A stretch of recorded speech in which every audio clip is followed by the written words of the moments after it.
¿Cómo están hoy? ¿Bien? Bueno, algunos rostros que vemos hoy que ayer no nos vimos, y eso es bueno, ¿sí? Para poder estar juntos en este día con el consejo de la palabra de Dios. El día de ayer, para aquellos que no pudieron estar con nosotros, comenzamos esta serie de estudios y comenzamos ayer meditando dónde tenemos que tener nuestra mirada colocada. Nuestra mirada en Jesús, el autor y consumador de nuestra fe. Todos los que estamos somos de casa, somos de la iglesia, o hay alguna persona que está visitando. ¿Sí? Muy bien, bienvenida. Qué lindo es poder estar juntos en la casa del Señor y poder abrir este libro maravilloso, la palabra de Dios, que si bien a veces con el tiempo y el uso se va desgastando, pero lo que no cambia es el poder y autoridad del dunamis, el poder del evangelio, ese poder vivificante que da vida y esperanza. Amén. Así que hoy vamos a continuar con este tiempo de conocer la palabra de Dios y profundizar en ella. Y para comenzar quiero hacerle una pregunta. ¿Conoce usted alguna persona que está enferma, que necesita ayuda y asistencia? ¿Sí? ¿Conoce? ¿O ha conocido quizá personas que están enfermas, necesitan ayuda y asistencia, verdad? Ahora le hago otra pregunta. ¿Cuántas personas usted conoce que están enfermas espiritualmente? Que necesitan ayuda y asistencia espiritual en nuestra vida o en sus vidas, ¿ciertos?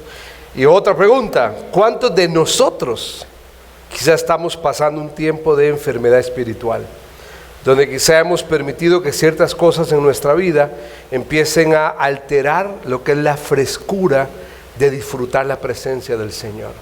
No sé si a usted le ha pasado, pero siempre oímos hablar mucho de ese famoso primer amor.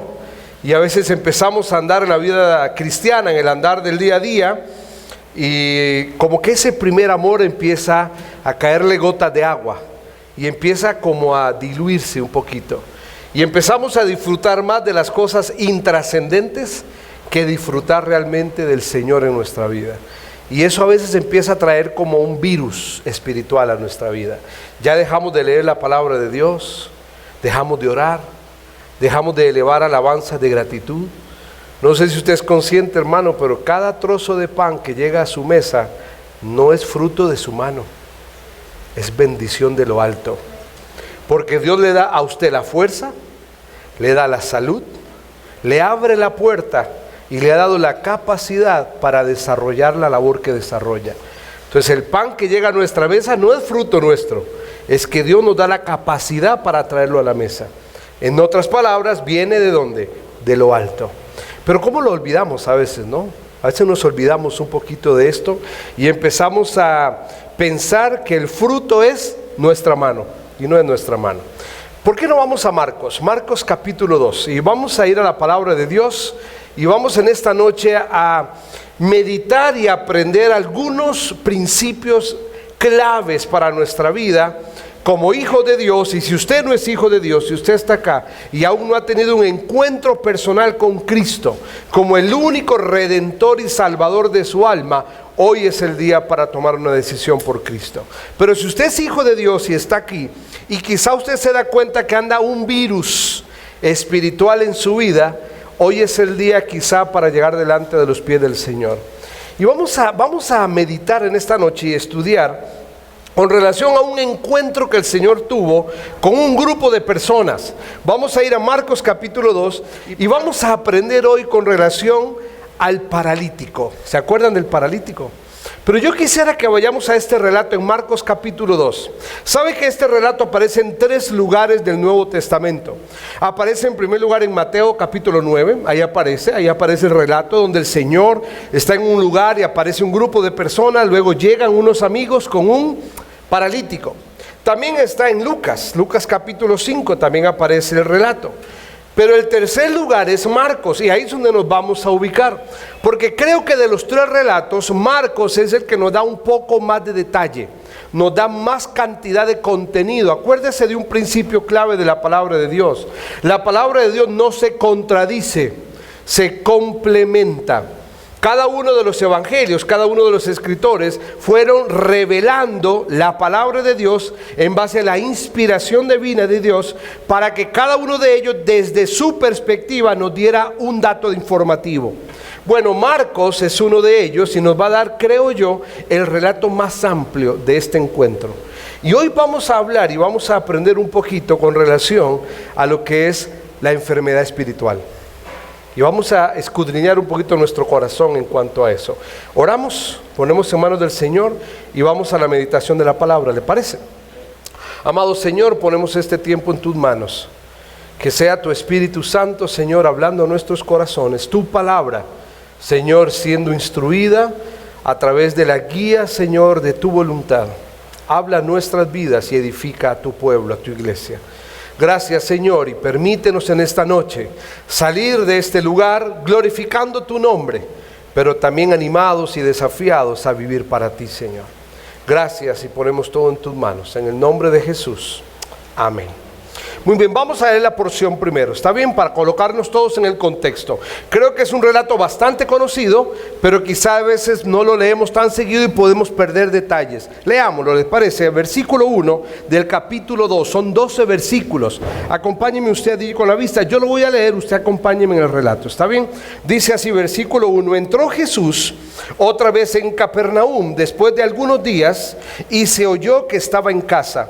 E inmediatamente se juntaron muchos, de manera que ya no cabía ni aún a la puerta las personas, y él les predicaba la palabra. Versículo 3, entonces vinieron a él unos trayendo un paralítico, que era cargado por 4, y como no podían acercarse a él a causa de la multitud, descubrieron el techo de donde estaba, y haciendo una abertura bajaron el lecho en que yacía el paralítico. Al ver Jesús la fe de ellos, dijo el paralítico, hijo, tus pecados te son perdonados. Estaban allí sentados algunos de los escribas, los cuales cavilaban en sus corazones. ¿Por qué habla este así?, decían ellos. Blasfemias dice. ¿Quién puede perdonar pecados sino solamente Dios? Y conociendo Jesús en su espíritu que cavilaban de esta manera dentro de sí mismo, les dijo, ¿por qué caviláis así en vuestros corazones? ¿Qué es más difícil? ¿Decirle al paralítico, tus pecados te son perdonados? ¿O decirle, levántate, toma tu lecho y anda? Pues para que sepáis que el Hijo del Hombre tiene potestad en la tierra para perdonar pecados. Dijo al paralítico, a ti te digo, levántate, toma tu lecho y vete a tu casa. Entonces él se levantó enseguida y tomando su lecho salió delante de todos, de manera que todos se asombraban y glorificaron a Dios diciendo, nunca hemos visto tal cosa. Es un relato extraordinario, un relato hermosísimo. Y sabe que hay algunos detalles que son importantes considerar. Si usted mira el versículo 1, lo primero que dice es que dice, entró Jesús otra vez en Capernaum. Hay un par de detalles que son importantes sacar a la luz para entender lo que va a pasar posterior. En primer lugar, Jesús venía de estar ocupado. Si usted mira los versículos anteriores, dice que él andaba en Galilea, por ejemplo. Allá por el capítulo 1, versículo 35 lo va a encontrar. El Señor Jesús no estaba en esa casa sentado simplemente. Él venía de estar haciendo la obra del Padre. Él había estado predicando, había estado caminando, había estado andando en diferentes lugares y había concluido lo que hasta ese momento en Galilea él tenía que hacer. Uno de esos elementos, si usted encuentra, fue el relato del leproso. Si se acuerda, un leproso que llega con él pidiendo auxilio y sanidad y el Señor lo sana. Cuando concluye todo eso, esa serie de eventos, el Señor regresa, oiga bien, a su cuartel general. ¿Sabe que Capernaum era el cuartel general del Señor Jesucristo? Capernaum era el lugar donde el Señor Jesucristo partía y volvía. Era un lugar estratégico para él, un lugar donde él encontraba refugio, encontraba seguridad, encontraba reposo. Desde Capernaum él llamó a muchos de los discípulos. Fue el punto estratégico desde el cual él encontró a varios de aquellos que le iban a seguir después. ¿Saben dónde se hospedaba él en Capernaum? Por lo menos el relato histórico dice que muy probablemente era en la casa de la suegra de Pedro, que vivía ahí. ¿Vieron que no todas las suegras son malas? ¿Sí? Porque a veces se le coloca como un estigma negativo a la suegra, ¿verdad? Yo pienso en mi esposa. El día que esos 3 caballeros que están ahí le lleguen a la casa con la susodicha, ¿no? Con la anhelada, digámoslo así.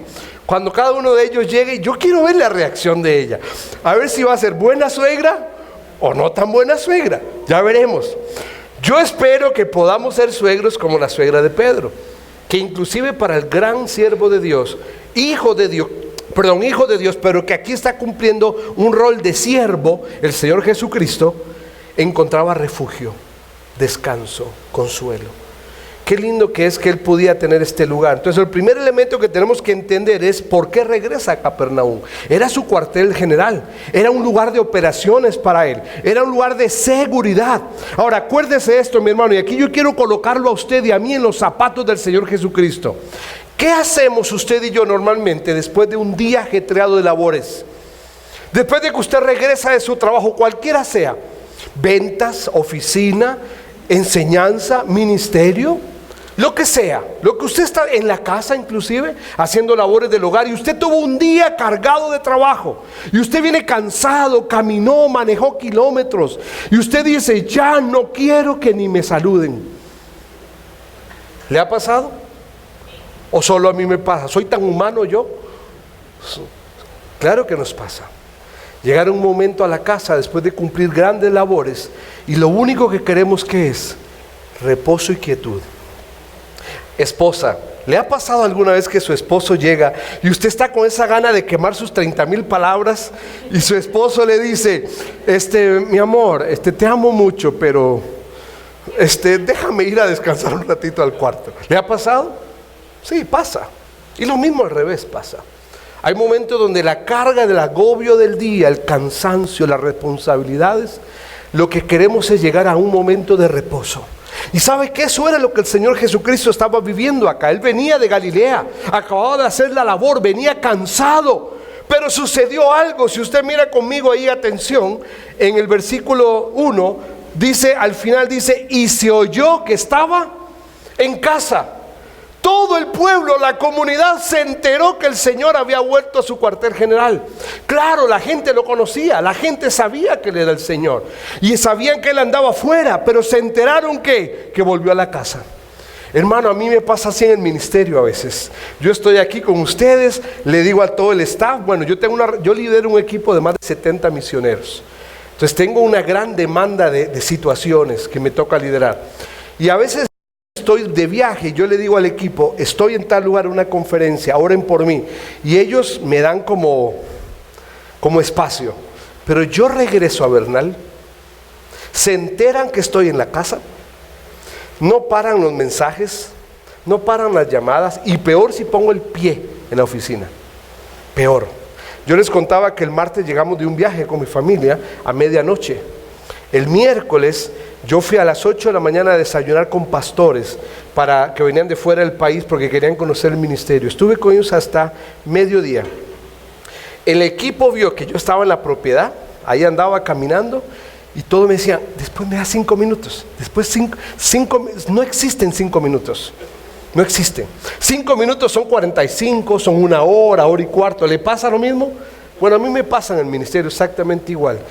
Yo quiero que usted y yo nos pongamos en los zapatos del Señor Jesucristo. Acababa de llegar cansado. Era hombre, acuérdese, Jesucristo era 100% Dios, pero estaba encarnado, viviendo la experiencia humana. Estaba siendo 100% hombre también. Él experimentó cansancio, experimentó hambre, y los relatos de los evangelios nos demuestran eso. El Señor llega y quería reposo probablemente. Y en ese momento se entera la comunidad que el Señor estaba ahí. ¿Y qué dice el versículo 2? Mire conmigo. E inmediatamente se juntaron muchos. ¿Qué hubiera hecho usted? Con toda honestidad, ¿qué hubiera hecho? Mañana. ¿Ah? ¿Verdad? Probablemente o no. Mañana. O a la esposa. No, nunca haga esto, ¿ah? Pero sé que hay hermanos que lo hacen. Diles que no estoy. Pero más allá del método es el anhelo de decirles, denme un espacio de ¿qué? De reposo. Sin embargo, mire lo que sigue diciendo el versículo 2.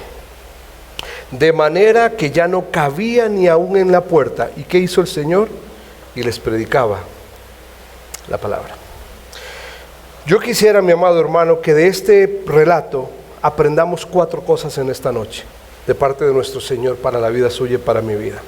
El primero de ellos que necesitamos aprender aparece en el versículo 1 y 2 que acabamos de leer. Mi querido hermano, el Señor Jesús siempre tiene espacio en su agenda para nosotros. Los que a veces llenamos la agenda y no le damos espacio a Él, somos nosotros.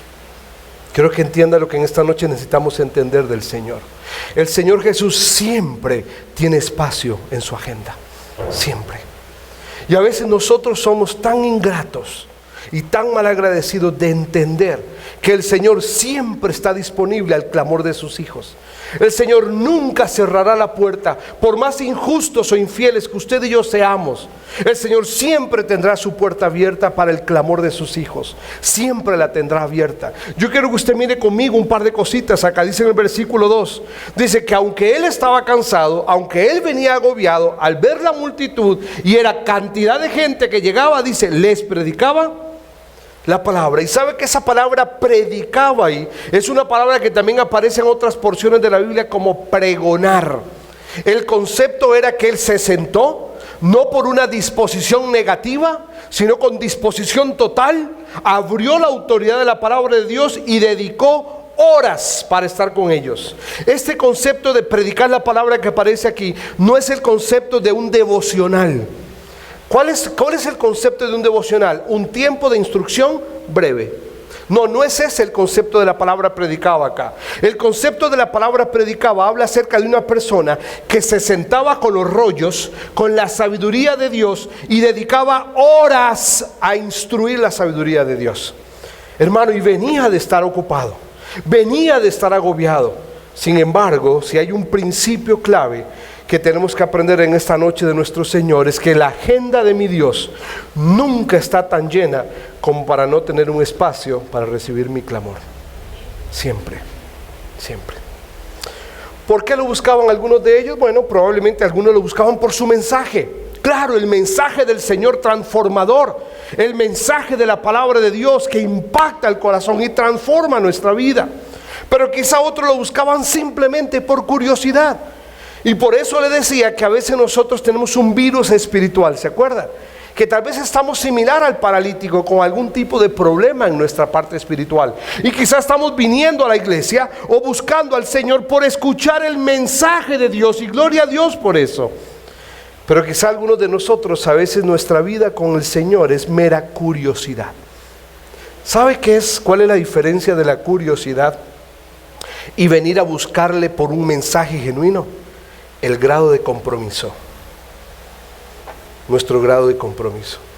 Nuestro grado de compromiso va marcando si yo estoy realmente entregado a mi Señor por su mensaje o simplemente le busco por una curiosidad religiosa. Simplemente. ¿Por qué quizá también le buscaban? Bueno, porque buscaban un beneficio. Quizá porque buscaban sanidad también.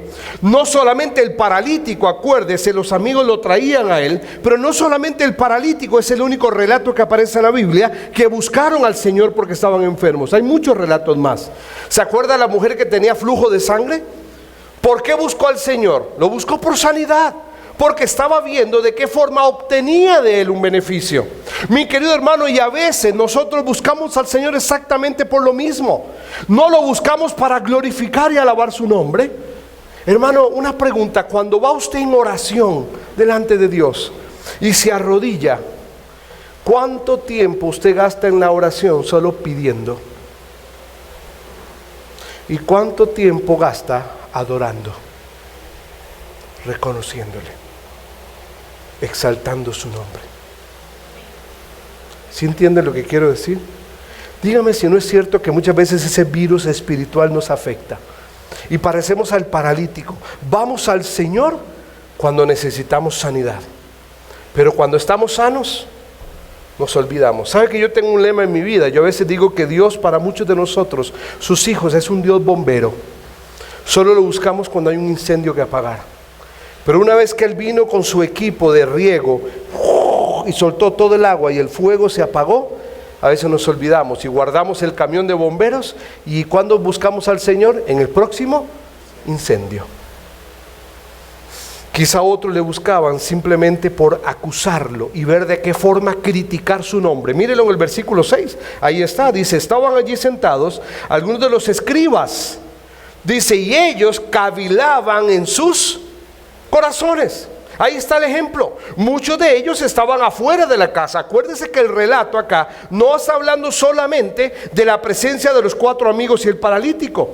Te está hablando también de todos los que se agolparon en la casa. Y de todos los que se agolparon en la casa, un grupo eran escribas, autoridades espirituales, autoridades que debían guiar al pueblo en la adoración al Dios vivo y verdadero. Sin embargo, estaban afuera de la casa viendo a ver de qué forma el Señor Jesús, entre comillas, se equivocaba, para ver de qué forma acusarlo. Hermano, es triste pensar, pero a veces entender que el Señor Jesús siempre tiene espacio en su agenda para nosotros no necesariamente significa que nuestra agenda está disponible para Él también. Mi querido hermano, cuando usted arma la agenda de su vida, ¿cuánto espacio de su agenda le da al Señor? Sabe que un gran predicador que ya falleció, dijo, hoy tengo tantas cosas para hacer que solamente podré dedicar 2 horas para orar. ¿Oyó? Hoy tengo tantas cosas para hacer que solo podré dedicarle al Señor 2 horas para orar. Eso significa que cuando tenía poco para hacer, quizá cuánto le dedicaba, quizá muchas horas. ¿Sabe por qué, mi hermano? Porque a veces nos olvidamos que buscar al Señor no necesariamente es porque tengo una emergencia paralítica que atender. Es porque queremos adorar su nombre y glorificar sus bondades. Entonces, ¿cuál es la primera lección que podemos aprender de este relato? El Señor siempre tendrá espacio en su agenda para el clamor de sus hijos. Miremos la segunda lección que podemos sacar de ahí. Mire más adelante, el versículo 2 también, hay algo que es maravilloso. No lo vamos a sacar de ahí, sino que vamos a ir al capítulo 1 y vamos a ver algo extraordinario. Verso 35.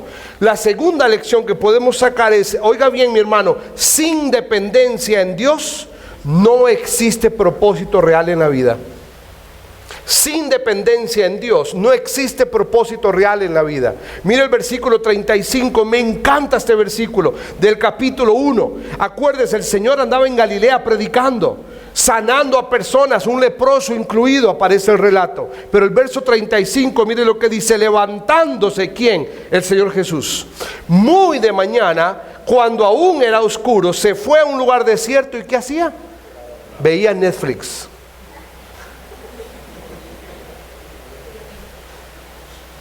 Hermano, ¿cuánto nos ha robado la tecnología hoy? ¿Cuánto nos han robado las herramientas del presente el poder tener tiempo con el Señor? ¿Cuánto nos ha robado? Si nosotros dedicáramos la mitad del tiempo que vemos Netflix, digo Netflix porque creo que aquí muchos o la mayoría sabemos lo que es Netflix, ¿cierto? Si nosotros cortáramos a la mitad, no se sienta culpable nadie. Si nosotros cortáramos a la mitad el tiempo que le invertimos a Netflix, solo saque la cuenta, ¿cuánto tiempo le dedicaríamos al Señor? Bastante, ¿no? Mi querido hermano, si usted mira el versículo 35, después dice que en el versículo 36, Simón vino con él y le dijo, Señor, ¿dónde están? Te buscan todos.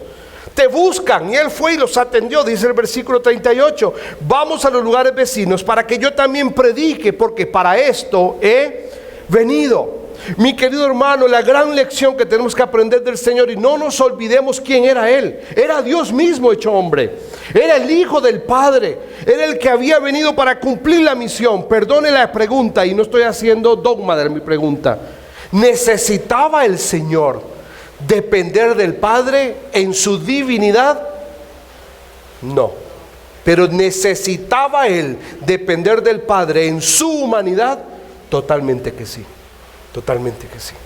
Si siendo el Dios mismo encarnado, Filipenses, se despojó de todo. Y esa palabra despojó no significa que dejó de ser Dios. Significa que por un acto de amor y de voluntad, Él decidió limitar toda su gloria y poder para tomar forma de hombre. y venir y vivir como uno más de nosotros y caminar en esta tierra. Si Él mismo, siendo Dios hecho hombre, se retiraba a solas en la mañana y oraba al Padre, clamaba delante del Padre. ¿Sabe qué es eso? Dependencia. Dependencia. ¿Sabe por qué perdemos el rumbo de la vida? Porque dejamos de depender del Padre. ¿Sabe por qué cometemos tantos errores en nuestros negocios? Porque dejamos de buscar la dirección del Padre. ¿Sabe por qué golpeamos tanto la relación de nuestro matrimonio a veces? Porque sacamos la presencia del Padre del medio. ¿Me entiende lo que le digo, mi hermano? La dependencia en Dios traza un propósito claro en la vida del Hijo de Dios. La ausencia de la dependencia en Dios es gobierno de la carne. Cuando yo dejo de depender en Dios, ¿quién domina? ¿Dios o yo? Yo domino. Porque entonces me creo tan capaz y autosuficiente que no necesito la guía del Padre. No, mi hermano. Un hijo de Dios que entiende que necesita tener un propósito claro para su vida, el primer rasgo que tiene es dependencia del Padre. Sin dependencia del Padre no hay propósito en la vida. Hermano, y quiero que entienda qué quiero decir con esto para pasar al tercer punto de enseñanza. Tener una cuenta bancaria llena de dinero no necesariamente significa que estoy haciendo el propósito del Padre.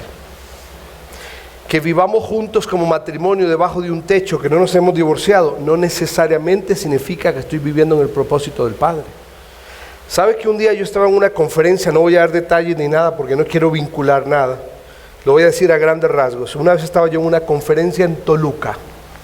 Me invitaron 3 veces, he ido a dar conferencias a Toluca. Y me invitaron a una conferencia donde querían armarla de una manera amplia. Hicieron un retiro, alquilaron un lugar en Atlacomulco. Alquilaron un lugar de retiros y estuvimos 3 días metidos ahí, mi esposa y yo, dando una conferencia para un grupo ahí grande de esposos y esposas, ¿sí? Matrimonios. Más o menos después del 4.º mensaje que yo estuve exponiendo, yo hablé acerca del nido vacío en el hogar. Y di todo un estudio bíblico del nido vacío. ¿Qué significa el nido vacío? Que aunque estamos debajo de un mismo techo, en nuestra relación hay un vacío. Y expuse el tema y lo desarrollé. Yo no le podría explicar a usted el efecto que eso causó después. Le estoy hablando que eran hijos de Dios. Le estoy hablando que eran personas que conocían la palabra de Dios, no eran neófitos, conocían la palabra de Dios. Le estoy hablando que eran personas que sirvieron a Dios por mucho tiempo. Le estoy hablando que son personas que no desconocen la verdad del Evangelio. Sin embargo, estaban viviendo bajo un mismo techo, pero sin la presencia de Dios en sus vidas. Por eso le digo, tener dinero en la cuenta no necesariamente es la voluntad de Dios.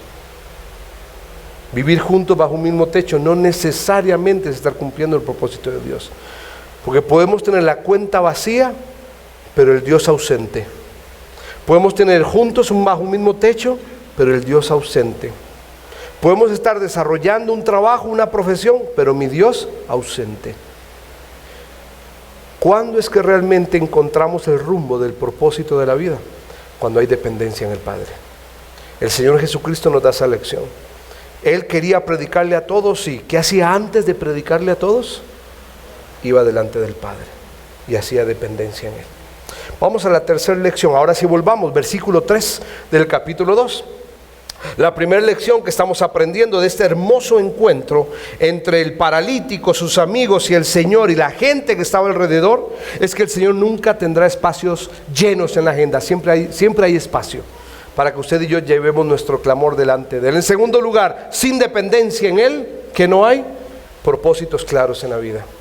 Tercer gran lección, ninguna meta se logra sin sacrificio y pasión. Mire el versículo 3 al 5, es hermoso esta enseñanza que el Señor nos va a dar. Mire el versículo 3, dice: entonces vinieron a él unos trayendo un paralítico que era cargado por 4. Ahí están los 4 amigos, obviamente probablemente uno en cada extremo de una camilla, acarreando al paralítico. Era paralítico, no se podía mover. Yo vivo la experiencia con mi hijo Samuel. Si bien no es paralítico, pero como anda la cirugía que le hicieron en su cadera, tiene ciertas limitaciones. Y tenemos que estar con mi esposa siempre diciéndole: no hagas eso, porque él lo quiere hacer, ¿verdad? No lo hagas, Pero ¿quiénes entran en asistencia? Pues los que estamos alrededor. Tiene sus limitaciones en ciertos momentos. Este era un paralítico total, no se podía movilizar. Y vienen estos 4 hombres, entendiendo que ese hombre llamado Jesús era el único que podía tener respuesta para ese enfermo, el paralítico. Y aquí vamos a encontrar este hermoso encuentro, versículo 4. Y como no podían acercarse a él por la multitud, descubrieron el techo de donde él estaba, y haciendo una abertura, bajaron el lecho que yacía el paralítico. Y cuando lo bajan, el Señor responde de una forma. Al ver la fe de ellos, quiero que mire usted con atención algo. ¿La fe de quiénes vio el Señor? No dice al ver la fe del paralítico, no dice eso. Dice al ver la fe de ellos. Sin duda, mínimo, habla de los 4 amigos, sin duda. Pero es muy probable que esté incluido el paralítico también, porque el paralítico se dejó llevar por ellos. Y probablemente ellos le dijeron, tenemos la respuesta a tu necesidad. Y probablemente él dijo, vamos. Y se dejó arrastrar por ellos. ¿Por qué digo arrastrar? Por todo lo que sucede en el contexto. Ellos llegan con el paralítico. Acuérdense, no era una unidad de emergencias médicas, no era eso. Era una camilla probablemente de condiciones muy limitadas. Llegan con él, se encuentran con una multitud afuera de la casa. ¿Y qué hicieron ellos? Tenemos que buscar opciones. Y yo quiero que usted mire esas lecciones que vamos a encontrar ahí. La primera de ellas, por eso la tercera lección es que nada en la vida, ninguna meta se consigue si en primer lugar no hay sacrificio. A veces queremos que los resultados se den soplando un globo y que simplemente el aire salga. No, mi querido hermano. En primer lugar, estos 4 amigos, en primer lugar, quizá enfrentaron cansancio. ¿Quién sabe por cuántos kilómetros o cuánta distancia acarrearon al paralítico? Lo fueron trayendo paso a paso. Hermano, las condiciones climáticas y las condiciones terrestres de esta zona de Capernaum no es una zona llena de pasto, ni es una zona donde el clima sea fresco. Estamos hablando de clima intenso, un calor agobiante, y los terrenos eran empedrados. Y ellos caminaron mucha distancia seguramente con el paralítico. ¿Y qué enfrentaron? Cansancio. Dígame si el cansancio en la vida del Hijo de Dios no es una de las razones para abandonar la carrera. Ayer hablamos de la carrera, ¿se acuerdan los que estuvimos? El cansancio es una de ellas. Yo recuerdo cuando salgo a caminar y trotar con mi esposa allá en Bernal, estamos a 2000 metros de altura, a veces el aire te juega una pasadita por ahí. Y vamos a caminar y andamos ahí con mi esposa caminando, trotando un poquito, y una de las cosas que enfrentamos en un momento, ¿qué es? Cansancio. Y en ese momento la mente empieza a jugar un papel contrario. Yo quiero lograr esta meta, pero ¿qué me dice mi mente? Ya, estás cansado, ya es suficiente. Abandona el llamado. ¿Cuál fue un segundo elemento que encontraron? Obstáculos. ¿Qué dice ahí el relato? Llegaron a la casa llena de personas, y ¿qué dice? Y no podían entrar. Obstáculos. Hermano, ¿cuántos obstáculos enfrentamos usted y yo en el andar de la vida cristiana? Obstáculos laborales, obstáculos familiares, obstáculos financieros, obstáculos emocionales. Hermano, ¿sabe quién es a veces el mayor enemigo para poder obedecer lo que Dios quiere? Soy yo mismo.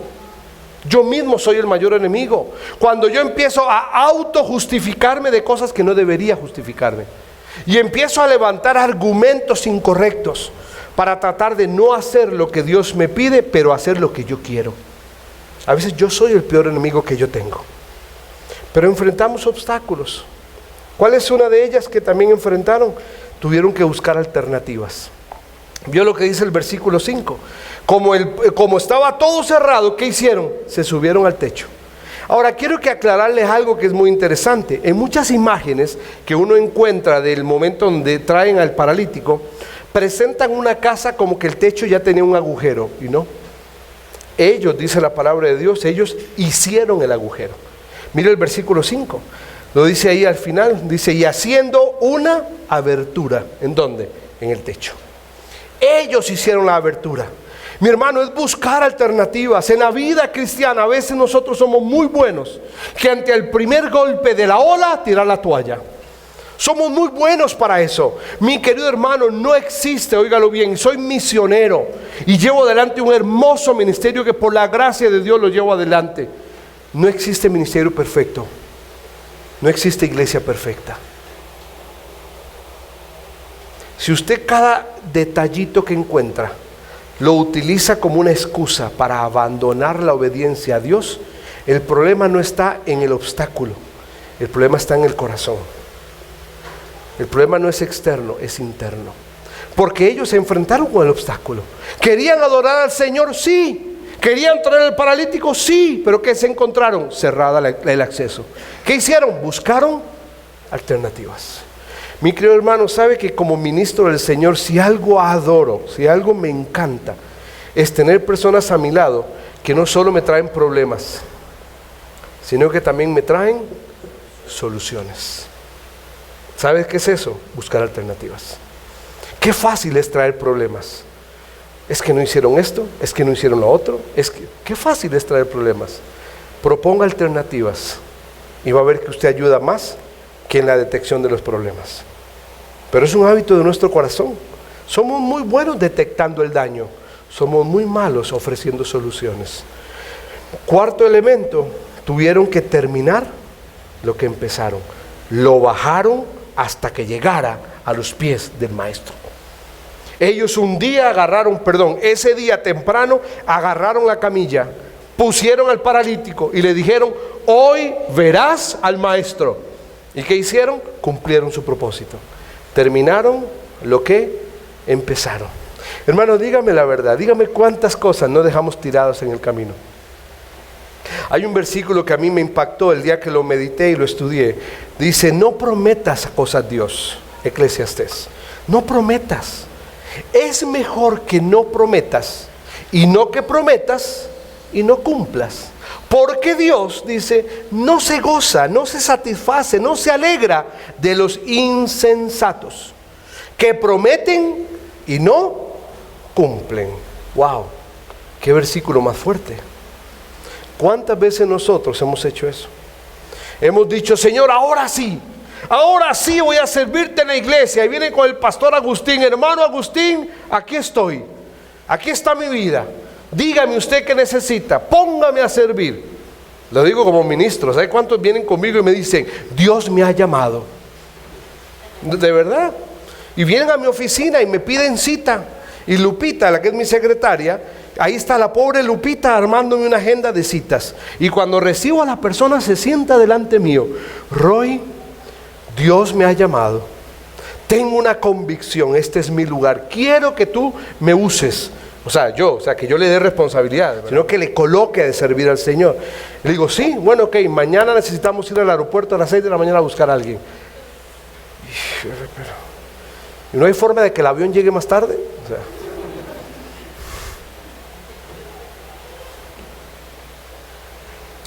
Mi querido hermano, estos hombres fueron hombres de sacrificio. Caminaron, sudaron, buscaron alternativas, se esforzaron, abrieron un agujero, bajaron al paralítico, lograron el propósito. ¿Buscando a quién? Al maestro. Buscando al maestro. Pero no solo es sacrificio, también es pasión. ¿Qué es pasión? ¿Qué entiende usted por pasión? ¿Sabe que la pasión es aquello en lo cual usted genera una identidad al concepto? Pero cuando usted genera una pasión por algo, usted genera una identidad y lo toma. Por ejemplo, si usted tiene una pasión por el atletismo, ¿qué hace usted? ¿Se compra ropa para el atletismo? ¿Se compra tenis para el atletismo? ¿Regula su dieta? ¿Se levanta temprano? ¿Hace lo que nunca hizo? ¿Por qué? Porque generó una pasión. Si usted genera una pasión por alguna disciplina de su vida, usted va a ver que usted va a enfocar todos los elementos en cumplir aquello que lo apasiona. ¿Sabe qué apasionaba a estos hombres? Llegar a la presencia del Maestro. Mi querido hermano, la presencia de Cristo en nuestra vida debería ser una pasión para nosotros. Debería ser algo que me levante en las mañanas buscando su rostro. Debería ser algo que me lleve en la noche al reposo buscando su rostro. Debería ser algo que cuando comemos el alimento no se mete de costumbre. Señor, gracias por la comida, amén. Sí, Señor, gracias realmente. Gratitud, corazón, gracias. Porque hoy tengo alimento en mi mesa. ¿Sabe cuándo valoramos el alimento en la mesa? Cuando lo perdemos. Ahí lo valoramos. Cuando lo tenemos a veces nos olvidamos. Dice el Señor, esta frase es clave en el versículo 5, dice el Señor, al ver Jesús, la fe de ellos. El Señor Jesús miró todo, y acuérdese de esto, no se olvide, el Señor tenía una multitud delante de Él, tenía un montón de gente delante de Él. Sin embargo, levanta el rostro, ve el paralítico y ve a los 4 hombres, y dice, cuando Él los vio, Él detectó que había en su corazón. Así como con los escribas estaba un problema de cavilación en los discípulos, perdón, en estos 4 amigos con el paralítico, que vio Él fe. Apasionados por la fe en Cristo Jesús. Vamos al último, hermano, y cerramos con esto. Versículo 6 al 12, en la última lección de las 4 que vamos a aprender en esta noche. Mi querido hermano, la oposición siempre será parte de hacer la voluntad de Dios. Vivir para Cristo y hacer su voluntad siempre traerá oposición, ¿verdad, hermano Agustín? ¿Qué le puedo decir a usted con tantos años de ministrar al Señor? ¿Cuánta oposición hay a veces en la obra de Dios? ¿Cuánta oposición hay a veces cuando uno quiere vivir para Cristo? Y no necesitamos ser pastores ni ministros a full time, a tiempo completo. Solamente el hecho de vivir para Cristo y que en el lugar donde yo estoy sea una luz en medio de las tinieblas, porque proclamo la verdad del Evangelio, eso traerá implícito oposición. Si no es un jefe, es un compañero de trabajo, es un familiar, es un vecino, pero habrá oposición por defender el Evangelio. Yo quiero que usted mire qué es lo que pasó aquí con la oposición. Hacer la voluntad del Padre siempre traerá oposición. ¿Qué fue lo primero que él enfrentó? Versículo 7. Argumentos sin sentido. Mira el versículo 7. ¿Por qué habla este así? Blasfemia, dice, le dijeron ¿quiénes? Los escribas. Estos hombres que estaban ahí, estos hombres que deberían ser autoridades. En el versículo 7 ellos juzgaron la motivación del Señor y le colocaron el título de blasfemo. Se atrevieron a llamar al Señor blasfemo. ¿Por qué? Porque en sus corazones había un gran problema. Dice la palabra de Dios que cavilaban en su corazón. ¿Sabe qué significa la palabra cavilar? Es juntar razones o juntar información para lograr un propósito: desacreditar, atacar o lastimar. Estos hombres que debían llevar al pueblo a glorificar a Jehová, estos hombres que deberían ellos moverlos en el conocimiento de la verdad, cuando encontraron la verdad última y verdadera en presencia del pueblo, en sus corazones empezaron a cavilar, empezaron a ver de dónde agarraban algún argumento. ¿Para qué? Para golpearlo. Ahora, ¿sabe qué es lo interesante con esto? Que esto es oposición de los menos esperados, que es la segunda enseñanza. Oposición de los menos esperados. Mi querido hermano, lamentablemente a veces la oposición para vivir para Cristo viene de las personas más cercanas, de las personas a las cuales deberíamos tener todo el apoyo y respaldo. En la obra de Dios, y no voy a dar nombres, pero quiero solo contarle una anécdota de esto. Antes de venir a México, nosotros ministramos por 10 años en El Salvador. Yo tuve que dirigir el ministerio 10 años en El Salvador. Y una pareja que sirvió con nosotros a nuestro lado, una pareja a la cual les proveímos el sostén económico, una pareja a la cual su hijo pasó por una condición de enfermedad, les conseguimos los recursos para que su hijo pudiera estar cubierto. Una pareja a la cual el Señor nos proveyó un automóvil para mi esposa. Así como le digo, las llaves del automóvil se los di a ellos para ayudarles. Una pareja a la cual les pagamos la escuela de sus hijos. Una pareja a la cual yo podía decirle que hicimos hasta lo que no podíamos por ayudarles. Si de una pareja recibimos una estocada en nuestra espalda, fue de ellos. Y le puedo ser muy sincero, me llevó años aliviar la carga de mi corazón. Seguía sirviendo al Señor con todo mi amor.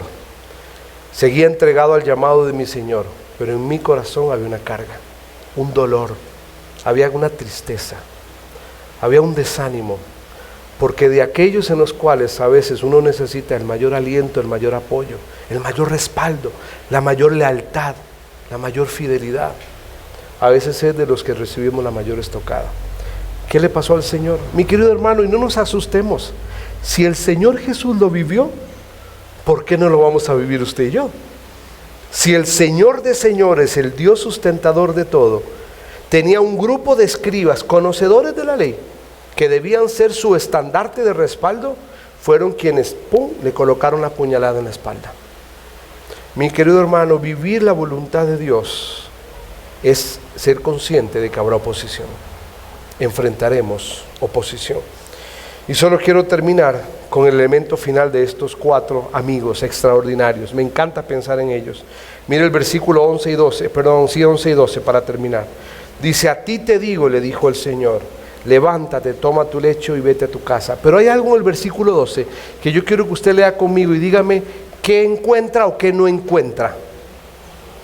Entonces él se levantó enseguida y tomando su lecho salió delante de todos, de manera que todos se asombraron y glorificaban a Dios diciendo: nunca habíamos visto tal cosa. ¿Qué encuentra usted aquí? La sanidad, por supuesto. Es la gente asombrada, pero ¿qué no encuentra en el versículo 12? A los 4 amigos. Usted no los encuentra en el versículo 12. Si usted presta atención, desde el versículo 1 hasta casi la última plática del Señor, aparecen los 4 amigos. Pero cuando el paralítico es sanado, se levanta y anda, los 4 amigos desaparecen. ¿Sabe qué quiero animarle en esta noche? Hacerle una gran pregunta para terminar. ¿Está usted dispuesto? No a ser el paralítico, pero sí a ser uno de los 4 amigos que está dispuesto a llevar a algún enfermo al único que puede dar sanidad, al único que puede traer verdadera sanidad. Mi querido hermano, ¿cuántos familiares usted y yo tenemos que necesitan la sanidad de Cristo? Y no me refiero a sanidad física, me refiero a sanidad espiritual. Encontrar a Cristo como el único que puede traer vida y esperanza. ¿Cuántos amigos tenemos que necesitan a Cristo? Estos 4 amigos estuvieron dispuestos. Y lástima que no lo tengo, porque me encantaría tener aquí una camilla y desafiarle a que usted pase adelante y tomar uno de los extremos de la camilla y decir: yo quiero ser uno de los 4 amigos. Si usted mira, no aparecen los nombres de ellos, solo se sabe que fueron 4, porque aquí lo importante no era el nombre de ellos. Acá lo importante es que ellos llevaron al paralítico al único que podía darle sanidad y salvar su alma. Y es algo interesante para terminar. Si usted mira, el Señor Jesús, cuando mira al paralítico, no le dice: sé sano, le dice: tus pecados te son perdonados. Porque el propósito de Dios no es la sanidad del cuerpo, aunque Él sí lo hace. El propósito de Dios es la sanidad del alma. Es cuando un alma es sanada de su condición y encuentra genuino perdón y genuina restauración, su alma, su corazón. Y luego Dios puede sanar el cuerpo, claro que sí. Pero el propósito de Dios es sanar el alma del hijo quebrantado o de la creación perdida. ¿Por qué no oramos y terminamos en esta noche? Yo quisiera que en silencio, ahí en oración, en meditación, que usted y yo podamos considerar un par de cosas, mi amado hermano. ¿Existe algún virus en su vida espiritual que quizá en esta noche sea importante ir delante del Maestro? Así como el paralítico fue llevado en un momento y fue presentado delante del Maestro, quizá en esta noche es importante que usted o yo, como hijos de Dios, vayamos delante de Él y le digamos: Señor, sana mi parálisis. ¿Sabe cuántos hijos de Dios son paralíticos? Han conocido a Cristo, saben que solo en Él hay perdón y salvación, pero en su andar diario como hijos de Dios están paralíticos. Están paralíticos. No avanzan, no caminan, no viven para Cristo. Mi querido hermano, hoy la casa está abierta. Hoy no hay obstáculos de multitudes en la entrada. Hoy está el Señor simplemente atento al clamor de sus hijos. ¿Desea usted en esta noche decirle: Señor, sana mi parálisis? ayúdame a tener una vida espiritual fuerte para ti, vivir para ti, caminar para ti. Pero también en esta noche yo quiero animarle que usted pueda ser uno de esos 4 amigos, de tomar un extremo de la camilla y estar dispuesto a llevar a algún paralítico a los pies del Maestro. Piense por un momento, ¿a quién podría usted llevar a los pies del Maestro en esta semana? ¿A quién? Piense, quizá un familiar, quizá un amigo, un vecino, un compañero de trabajo. ¿A quién? Usted sabe muy bien quién a su alrededor está viviendo una parálisis espiritual y necesita llegar a los pies del Maestro. Y usted puede ser uno de esos 4 amigos que lo lleven. ¿Estaría dispuesto en esta noche? Y también quiero hacerle la última pregunta a usted. Si usted muriera hoy, ¿usted sabe con claridad qué pasaría con su vida? Si hoy usted partiera de esta tierra, ¿tiene la claridad de que iría con Cristo al cielo o está dudando? ¿Sabe? Si usted está dudando es porque quizá usted no tiene la claridad y la seguridad de que Cristo murió por usted en la cruz del Calvario, derramó su sangre para limpiar nuestros pecados y darnos el mayor regalo, el regalo del perdón, el regalo de la salvación en Cristo Jesús. Derramó su sangre y al tercer día Él fue levantado entre los muertos. Y gloria a Dios, porque en su resurrección es donde está la confirmación de su poder y autoridad para ofrecerle a usted y a mí el perdón y salvación de nuestra alma. ¿Qué desea hacer en esta noche? ¿Desea ser uno de los 4 amigos de guiar a un paralítico al Maestro? O quizá usted está viviendo un tiempo de parálisis espiritual y necesita venir al Maestro. O quizá usted en esta noche quiere aceptar a Cristo en su corazón como su Salvador personal. Invite a Cristo a venir a su vida. Yo le quiero invitar a que, si es su deseo, que podamos orar en esta noche juntos, siendo o un amigo del paralítico o reconciliándome con el Señor para sacar ese virus que estorba mi vida espiritual, o viniendo a Cristo en esta noche. Yo le invito a que nos pongamos de pie y podamos orar juntos para terminar en esta noche.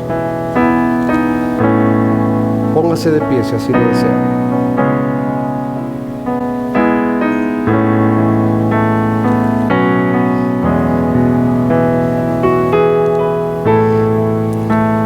Amado Señor, te damos gracias en esta noche. Señor, porque tu gracia inmerecida en nuestra vida, tu misericordia que es nueva cada mañana, nos permite, Señor, vivir para ti. Inmerecido, pero vivir para ti. Señor, que tu gracia y misericordia, Señor, siempre sea el centro de entender que vivimos por tu gracia y misericordia, pero para glorificar tu nombre. Señor, bendice a mis hermanos que están acá, que desean ser uno de esos amigos del paralítico, de poder guiar a alguien a los pies del Maestro. Pero Señor, también úsales a ellos para glorificar tu nombre. Y si alguno de mis hermanos en esta noche está viviendo un tiempo de parálisis espiritual, que en esta noche puedan ir al Maestro y decirle: Señor, sana mi corazón, sana mi alma, permíteme reavivar el fuego de mi amor y mi pasión por ti. Gracias te damos en esta noche, mi Señor. En el nombre de Cristo oramos. Amén.